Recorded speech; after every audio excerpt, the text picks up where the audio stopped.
Qui est Anzar?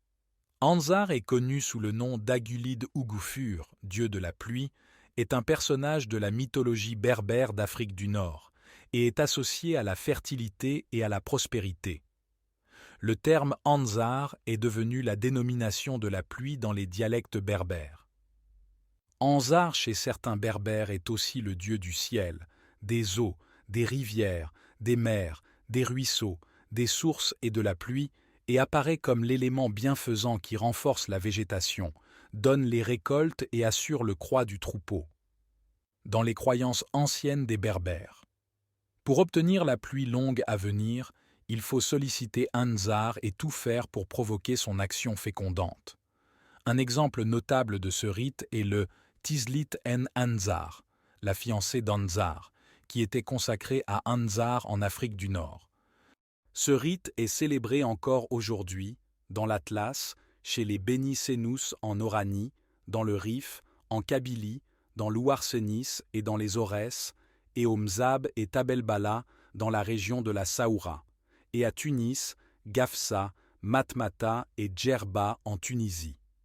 La légende raconte l'idylle du dieu de la pluie, tombé amoureux d'une belle jeune fille qui avait pour coutume de nager nue dans les eaux de la rivière de l'Oued Sebaou, située au Djourdjoura en région de Kabylie.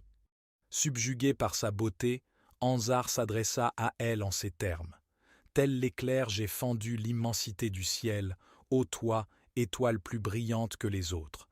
Donne-moi donc le trésor qui est tien, sinon je te priverai de cette eau. » Ne se laissant point charmer par ces mots et se refusant à lui, le maître des eaux furieux par son refus fit entendre sa colère et sécha les eaux de la rivière.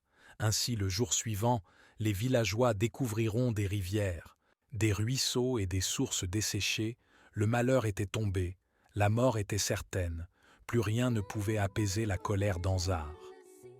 Les villageois prièrent la jeune fille de céder aux envies d'Anzar afin d'apaiser sa colère et de le suivre dans son royaume.